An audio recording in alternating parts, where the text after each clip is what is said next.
Without doubts, I think it's by far the best league in the world. How dare you score like that in the Premier League? Mission accomplished in the Premier League.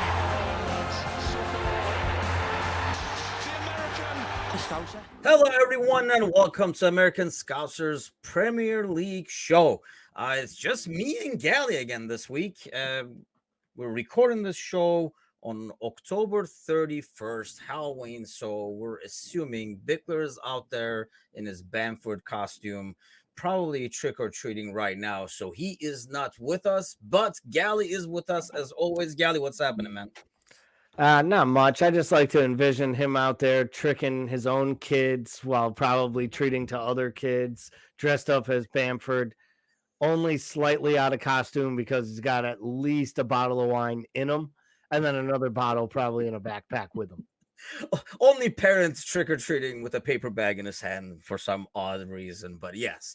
So enough about Bickler. Let's get to the Premier League over here. Let's go through the scores as always, kind of like go over some of the games, and then we'll do our studs and duds of the week. Some interesting scores this week and a lot of comebacks and stuff like that. So a lot to get to. So let's get to it right away.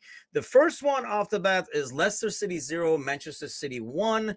Are you shocked? I mean, I really thought against Leicester City, a team that leaks goals, I kind of thought City would have a lot more, really. It would have been a much comfortable score. I was almost expecting like a 4-1, 5-2 game, like score line out of this game. Are you kind of shocked that City was held to just that one wonder goal? Yeah, I am shocked that they didn't score more. I didn't think they looked overly that great, and I think you can start to see that their play is a lot more dependent upon Holland than it ever was any one player in the past.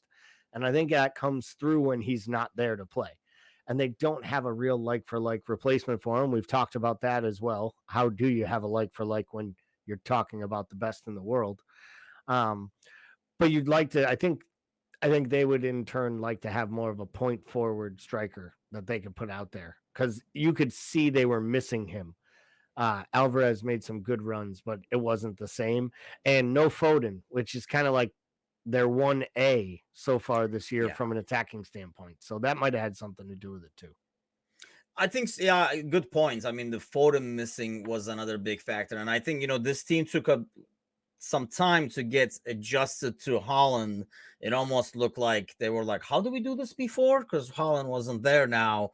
And they kind of like had a tough time reverting back to like how they used to get it. And they don't have that character in like Jesus that was able to play that fake nine. On Alvarez is nowhere near that in terms of, I think, Jesus is a bit smarter on the field due to his experience for one. And God knows I hate to praise Jesus, but I think you could kind of tell he brought like a bunch of like other elements that he has that Alvarez, I mean, mainly probably because of his age, does not have yet. But either way, they get the 3 points. So they are right back on Arsenal's tail right there. Next up is Newcastle Villa. I guess the whole Gerrard is gone spell only lasted for one game. But to be fair, they're going against a Newcastle team that is really one of the top teams right now. The way they play, we talked about it before, Gally, in terms of how Newcastle can kind of really get up to play against some of the bigger teams to show that they're up there with them, but sometimes struggle against these lower table teams. And they really had it going against Villa. Yeah, I mean, Callum Wilson, Miguel Almiron both had great matches. Trippier again adding in, attacking and defense. Pope, another clean sheet. I mean, Eddie Howe basically touches it and it works. I mean, he took Joe Linton, a failed number 9 striker who was their record signing, pulled him back into his midfield and turned him into, arguably a guy who appears to be like he's into the, Premier League team of the year at this point so far. And they're just, everything's working and they have a really good cohesion. And if you really look at them, they lost to us on what they consider a long time, extra time, and they feel they got robbed against City where they were up 3-1. Yeah. So really, they could be, this much further up the table. So I think this was all about Newcastle, not about how bad Villa looked. Yeah, I think it's like say they are showing that they're going to be going for that, definitely the top 6, if not the top 4. The key for them is going to be, are they going to be able to do this week in and week out, especially when they're away against lower teams? I feel like when they go against teams like Liverpool and stuff, even when they're away, they put up a fight and they play the game, but it's just that consistency. We'll see if that keeps going for them, but definitely like a great performance for them. Speaking of consistency and going up and down over here, Bournemouth 2, Tottenham 3, looked like Bournemouth was taking care of business, and then the true Bournemouth came out, and it almost looked like they really started to panic. The moment it turned 2-1, you could almost sense the panic in the team, like, holy shit, this might slip. And then when you play like that, it's going to slip. Yeah, I mean, that's a championship side taking a 2-0 lead in a cup match, and then losing as soon as one goal goes in. The sieve breaks, right? The dam breaks and everything goes. That's what that looked like to me. Good on Bournemouth and Kiefer Moore for exposing Tottenham, some of their weaknesses. They were poor, I thought, Tottenham overall on the day. And, I don't think Conte is running out the door. I don't think he wants to leave, and all these rumblings and some of these reports. I think people are going to write that every time Spurs have a bad performance. But they need to figure out ways to get better, and they're just not deep enough. And when they have injuries, I think that it really hurts with that style, and they're not going to give you a lot going forward. And I think Spurs fans have to get used to more ugly wins like they had on Saturday. That's a Conte signature thing too at the same time, right? Being able to get those wins. So he is doing that, and he is, like you say, though, you can see how they have kind of really gone back to more of Spurs of old when they started having a couple of injuries, especially in the front line. So it's going to be interesting to see if they do anything in January to address that. Otherwise, you don't know what's going to happen in the World Cup, and you don't know what's going to happen after the World Cup, when it's still a really hectic schedule, especially if they continue in the Champions League and stuff like that as well. Even if they do not, they're definitely going to be in the Europa. So either one way or the other, it's going to be a hectic traffic. So injuries are going to happen. This is going to be that weird season, and it'll be interesting to see if they do anything in January to kind of address that. But we shall find out. Brighton is back at it. Brighton 4, Chelsea 1. I kind of thought this was going to be a tough game for Chelsea, but I definitely did not see Brighton kind of like dominating for the most part. Yeah, I mean, this was an absolute beatdown. I mean, what was it? 2-0 at 20 minutes, 25 minutes, something like that. I mean, it was quick. They could have had 4-5 at the half. Kepa was actually really good before he came out. He had conceded all these goals, but made all these great saves. And then he gets injured. I feel bad for the kid. He finally got his chance to be the number one. We might have jinxed him over here. I think it was me, right? Like usual. I start giving people credit and they go down and get hurt, or, just fall off of fantasy radars, whatever it is that happens. But yeah, I gave him all this credit, and then Kapush, there he goes. I felt bad because he tried to stay on the pitch. You could almost tell he wanted to gut it out because he was afraid if he gave up the job, he wouldn't get it back. And now he's got to, try to get healthy and get back on the pitch. So we'll see. But Chelsea just absolutely outclassed. They look slow and leggy in defense. I'll say this. Graham Potter played beautiful football at Brighton. They struggle to score goals. They played a lot of beautiful football, and they're getting a lot of results at Chelsea. They're struggling to score fucking goals. Might be down to Graham Potter tactics. No, but I mean, maybe maybe it's not. We've always said give him a clinical striker. Well, now he's got Sterling and Aubameyang and Havertz and Broha on the bench. He's got to make one of them his striker, right? He's got to make one of them a goal scorer, even if it's Mount somehow. But the Brighton team didn't look as toothless in front of net, and maybe that was how terrible Chelsea looked defensively. But I think the new manager needs to get some credit at Brighton because he's come in and done a really, really good job. I think it's another thing is like Chelsea struggles to. Chelsea is not a team that's going to do these like mount these huge comebacks. I feel like they're a lot more team and they're more focused on like keeping it close, dominating that midfield, controlling the pace, and then with the talent they have, they're gonna get some like 1 or 2 goals here, and they're gonna win a lot of these 2-1, 2-0 games. And so when they fell behind that early, I feel like they kind of dug a hole that is not really suited for them to come out of. And yeah, you got to give credit to Brighton. I mean, they're like a really tough team to play. Even when Potter was there, I was like a huge fan of theirs. And I think that's going to be a team similar to what we were talking about with Newcastle earlier. It's just a matter of what they do in these other games when they play like the lower half of the table, and can they get consistent 3 points when they go away to these games? Because I think especially at home they're extremely dangerous and they play with so much confidence, and it's a good squad, so barring any injuries you would think they should be in good shape moving forward as the rest of the season.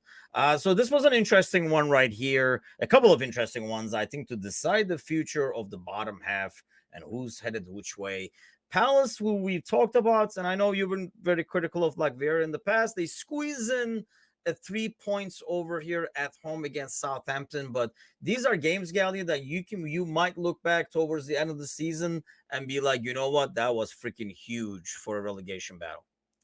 Oh, absolutely. And I've been critical of them because I think we expected more of them. We thought that they were starting to look like a better side. They have some really talented players there. And I just wanted to see more of what everyone talks about with Vieira as far as just what he brings and how much he can offer to these young players. Got to give them credit. They got the win. They need the 3 points. It wasn't the best performance, but they get a clean sheet. Southampton looked really poor. And honestly, the only thing in my mind that is going to give Southampton any hope heading into the World Cup and into the winter is the fact that Nottingham Forest and Bournemouth are in this league. So you really only have to see off one other team. And I mean that, like, I think they are absolutely destined for the drop. And I genuinely, and we'll talk about them, I'm sure, but I think they are destined for the drop. And I think that, now it comes down to Southampton, Wolves, and the rest of the ones we're going to talk about. But there's just no room for error there when there's already 2 gone. I think that's going to give a lot of teams a lot of hope. Yeah, that's why I thought, like when you look at the schedule, it would just like, like a game, but I feel like it might have huge impact on it down the road, kind of like sets aside Crystal Palace from some of these teams. And I think it's still like not, I'm sure Palace fans are not like overjoyed, but still, I'm sure they know as well that it was like a huge 3 points to get against the Southampton team. And I agree. I mean, they're going to be one of the ones as we move forward over here that's going to struggle and make that battle. But I think there's like 4 or 5 teams we can put in that category, and only 3 get relegated. So let's see what happens there. Well, here's one of them over here. Brentford 1, Wolves 1. Brentford takes the lead for like 60 seconds or 100 seconds or so, and then Wolves score, which is news by itself. But then they managed to get, I guess, do you look at this and say they managed to get a point out of Brentford, who is normally pretty good at home? Or do you think Wolves needs to get some 3 points at one point or another over here to dig themselves out?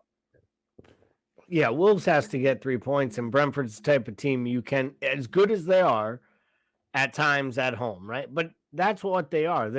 They're okay at home. This isn't a top half side, this Brentford side. They're a bottom half of the table side. If Wolves is going to survive, they need opportunities to win some of these matches. And I guess they had an opportunity in this match to win. Opportunities come and go, somewhat like, 155-year-old strikers come and go. But I know he's your friend, and he's your my friend and buddy foe, Costa. Diego. Yes, he's my number one buddy. He's been always on the top of the list. He left the Premier League, but he has come right back on top, and he's back into his antics too, getting a red card in the last seconds over there. I will get back to that. There's always time for a dud to talk about later in the show. Doesn't get any easier for Wolves before the World Cup. They play Brighton at home next, and we just got done talking about them. And then they play Arsenal at home. And you would think out of like those possible six, you can see them getting zero and heading into the World Cup break with only like 10 points from 15 games, which is kind of like a losing recipe over there. An interesting ordeal overall. Fulham 0, Everton 0. It's like nobody wanted to win this one in some ways. I'll be honest, I did not watch the full game. I just basically like recapped the highlights of this one. And yeah, it looks like it's two teams, especially in Everton's case, they can shut teams out, but they can't score. And Fulham just was not able to penetrate an Everton defense. That's pretty tough.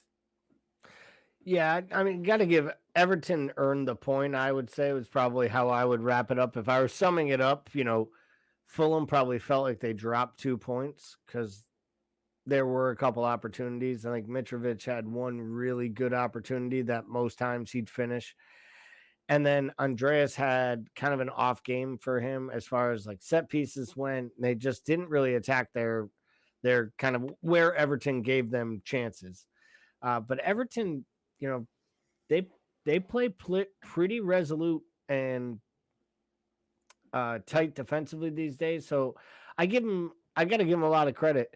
And they did look a little better early in the match when they had kind of the fresh Calvert-Lewin, Gordon, and Gray up top as the kind of their top three, with Iwobi playing behind them in midfield. So, the Anana kid looks like he can play. Idrissa Gueye, we know what he can do, and Everton players kind of know what he can do. So I don't know. I think Everton actually, once Calvert-Lewin gets back to fitness, will find its way to like If yeah. But I mean, if he does, and he's playing more now, and I think that's the key. They're gonna need him to get back to being what he was, or they're gonna have to find someone else to score goals, and maybe that means they have to buy a player in January. But I don't know. That doesn't look to me like the doom and gloom Everton side of last year that was going to be in a relegation battle. Like, I think that team's going to be safe because it looks like it's carried over why it stayed safe, which was it figured out how to at least be defensively sound. Exactly. I think, they can at least get some draws like today. I mean, like this Fulham game where they defend. And honestly, yeah, I thought Fulham would be able to get something, and that goes. I think credit has to go to Everton's defending for the most part. I mean, you look at the number of like block shots and how many corners were defended against a team that has like Mitrovic and is very effective on those. So you got to give credit to their defending overall. I think that's one thing they've figured out. But the thing is, the thing interesting to see is, can they figure out the scoring? And to be able to figure it out, does that mean they have to give up some of the security in the back? So we'll see how Lampard kind of like solves that moving forward. Yeah, exactly. Right. So next up is our boys, devastating way to lose. And I don't know if you can argue that they deserve to win. I felt that game probably deserved a draw and nothing more for either side. But Leeds United grabs 3 huge points and probably buys Jesse some time. But I still feel like that's due to Liverpool's horrific play overall rather than a Leeds United team. I still feel like is going to be in trouble because of the way they play. So I will start. Let's just start with Leeds quickly because we got a few extra minutes here for this one, I'm sure. Leeds was poor. Leeds doesn't have any right to stake claim to some wonderful victory, but Leeds deserved all 3 points for me because we gave them the first one. Eventually we level. we were pushing for the second, but we don't really ever like really look like we're getting it and feel like it's coming. And at most points, I feel like this draw is coming. And Leeds kept just kind of hanging around and they kept it close. And when you're an inferior side, that's what you have to do. And then when you have an opportunity and a mistake presents itself, you have to take your chance. And Somerville took his chance. And for that is where I'll give him credit. Like, I think you give him credit for the 3 points, they'll take that win. If it had ended in a draw, I'd be just as irritable and surly today. We just have one more point in the standings. Yeah, I definitely don't agree that they deserve the 3 points. I mean, look at numbers, look at the overall gameplay, and the fact that they were, I'm not the second goal, but definitely the first goal, they were gifted it.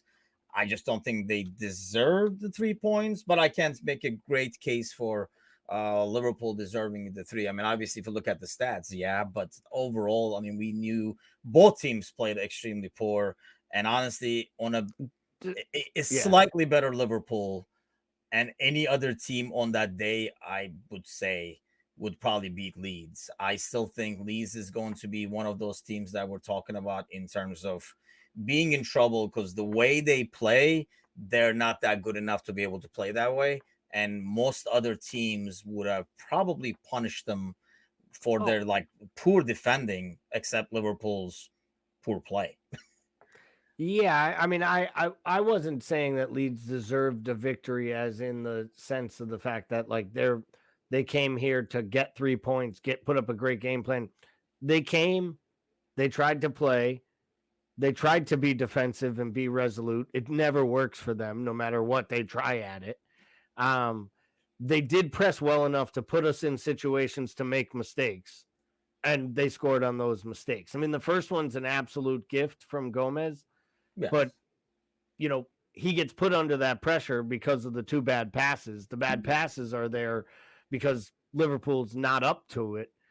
Sometimes when you're the inferior team, you got to be in these positions, and then you got to keep them out for 90 minutes and then take your chance. So that was where I'm saying my point is all you can do as a team that's this far off of the level of your opponent is try to muck the game up and keep it close for as long as you can. And if you have a chance to snatch it at the end, snatch it. And that's exactly what they did. Whether it was pretty or not, you know, deserves probably a bad term, but for how Liverpool played and for the overall effort that they showed and the determination, it has to be down to tactics. It has to be down to tired legs. And it also has to just be down to guys tuning people out. And I'm not saying the manager. Maybe they're just tuning each other out. Maybe last year wore on everybody. I don't know. Maybe they're all worried about the World Cup. Maybe there really is rot in the team. But something is different. They keep saying it, right? They all keep going to the podium. There's something off here. There's something off here.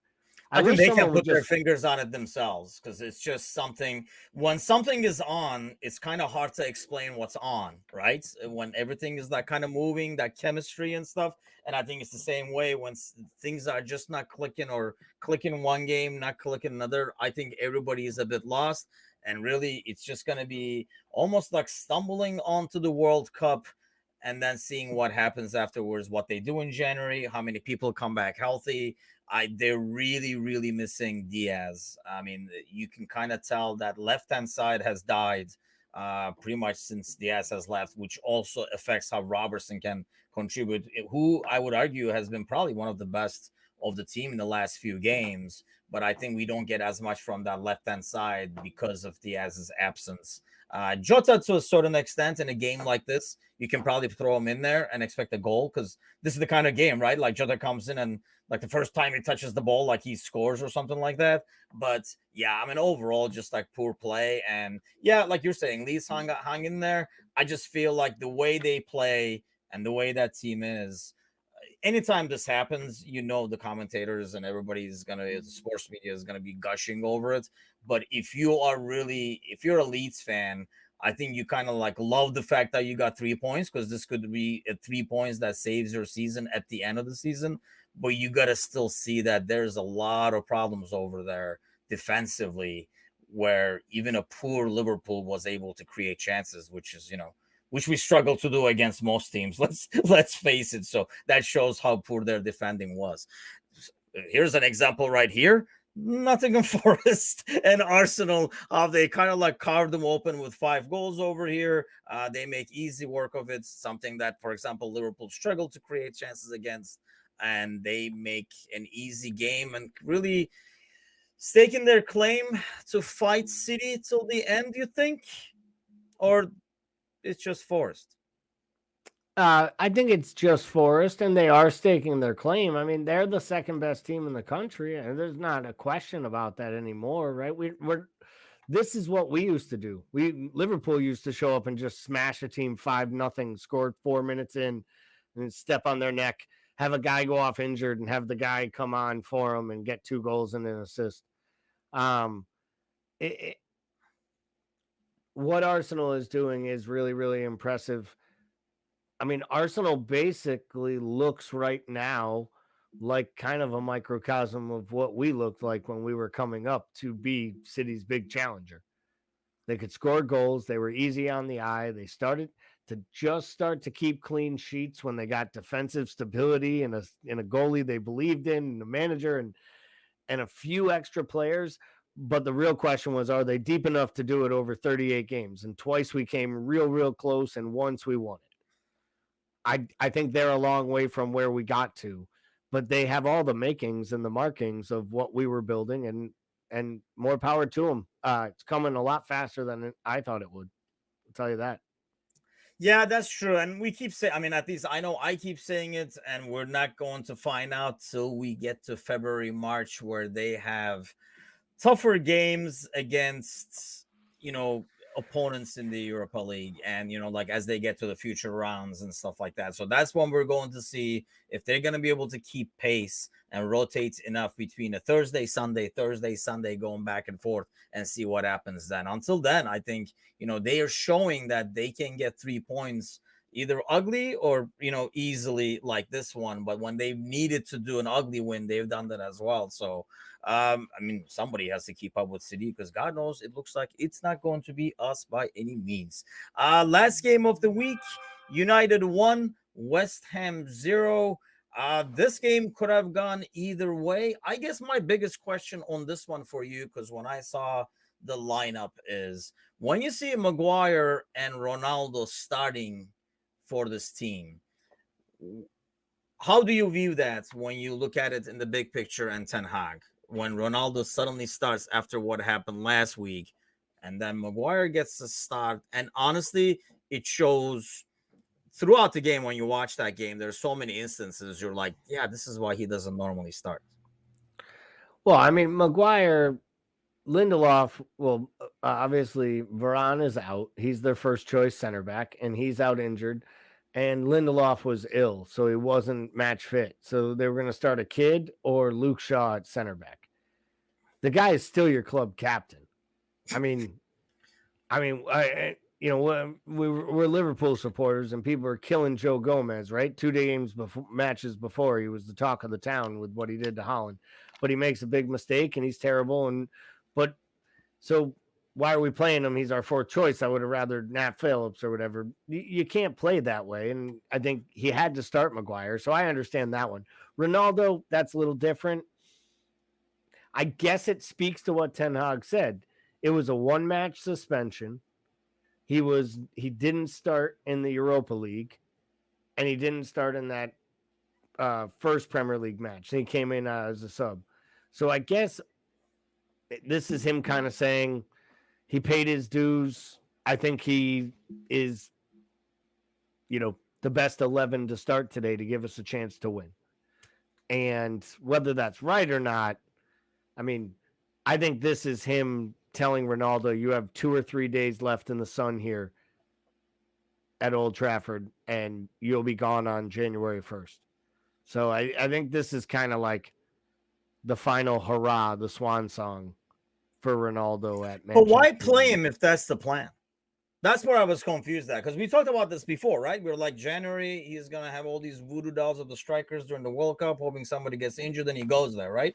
And then why start him? Because now, I mean, it didn't happen. But if he's the one that wins the game for you or something like that, you're just opening yourself up to see you need Ronaldo kind of thing.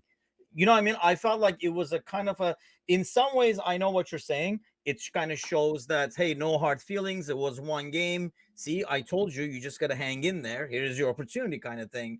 But if that's, to me, almost says they're not going to get rid of him in January. He's there for the whole year. I think the reason that won't, what the reason that he goes in and plays is that he doesn't have a better option in front of him. And he's got a non-firing Sancho. He's got an unfit and non-confident Rashford who does bang in the winner. And I will say this, Rashford's one of the few players who actually looks like he plays better when Ronaldo's on the pitch because he doesn't have to play through the center. He gets to play off of a striker and use his speed. Yeah.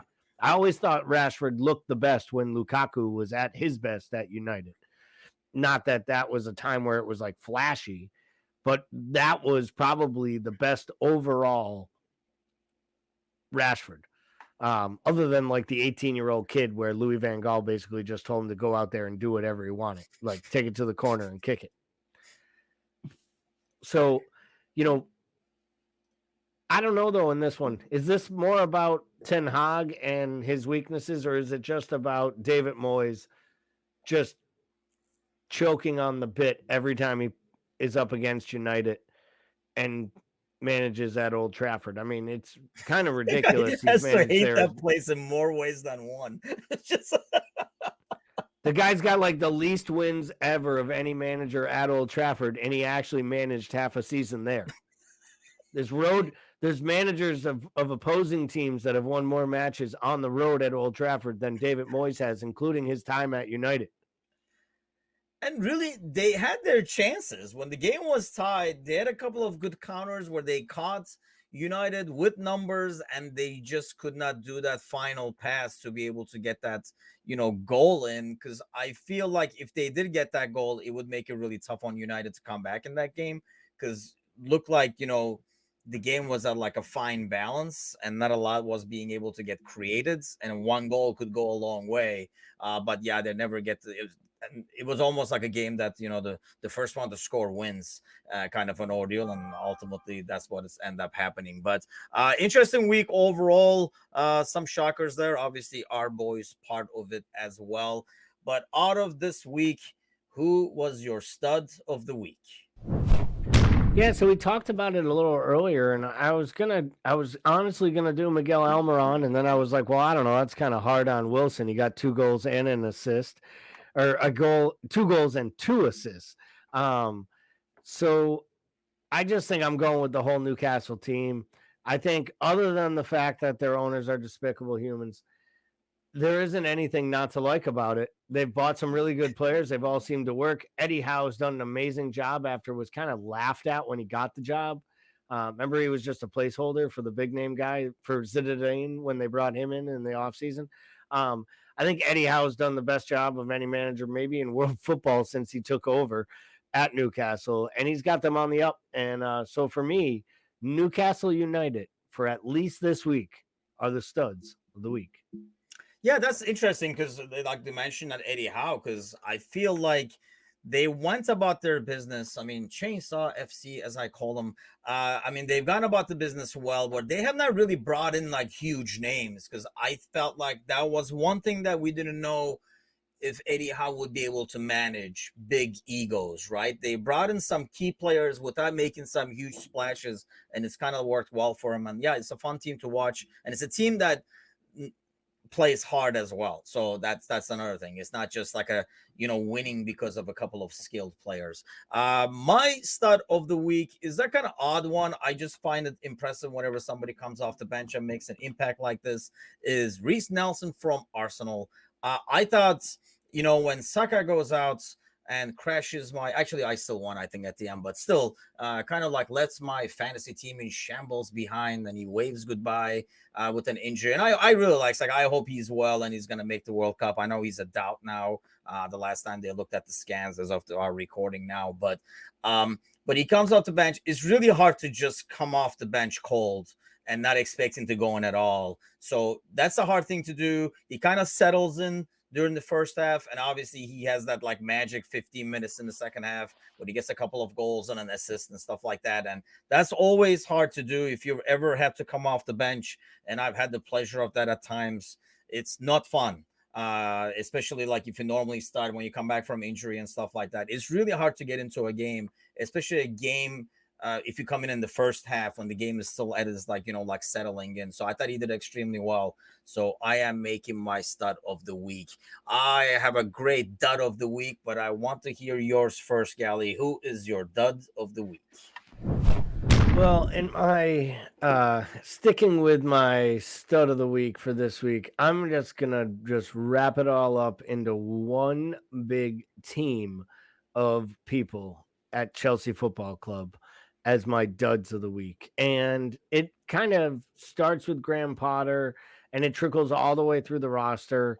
It works all the way through the defenders, the midfield that didn't show up and couldn't really play, and Kovacic and Gallagher.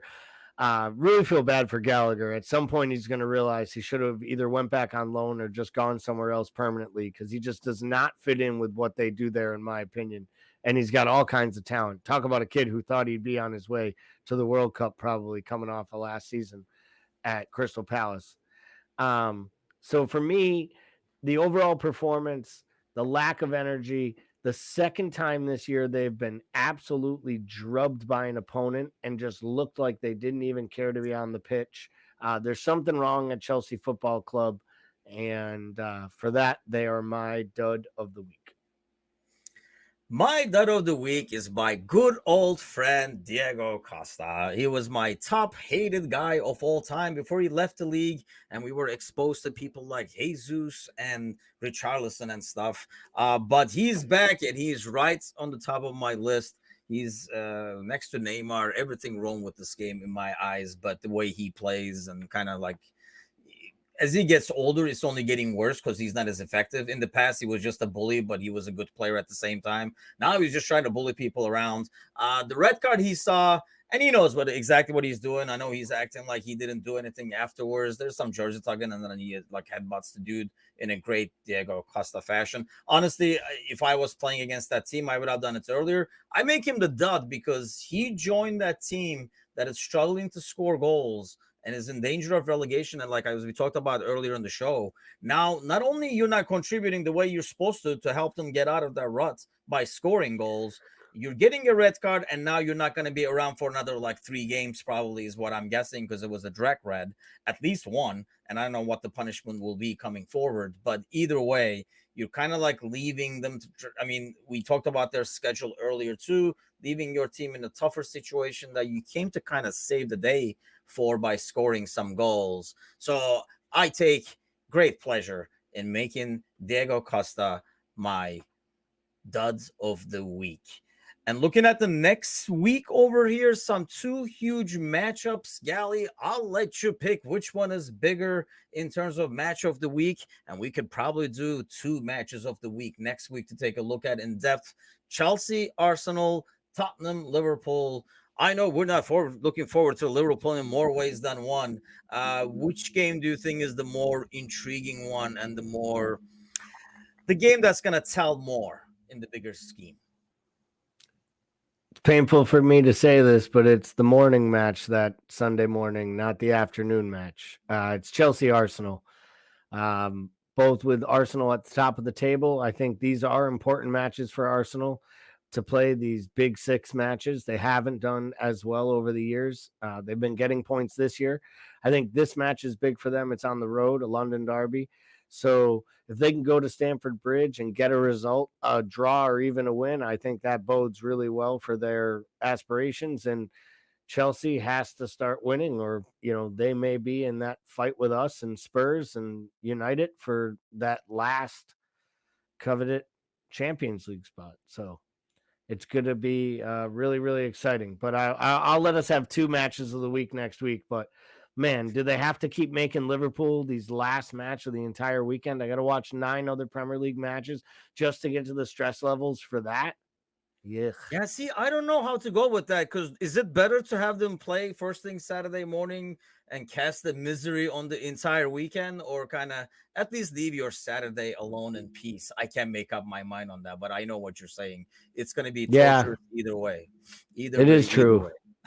It's true. It's a pain in the ass either way, actually. Pain in the ass either way. How Well, about this?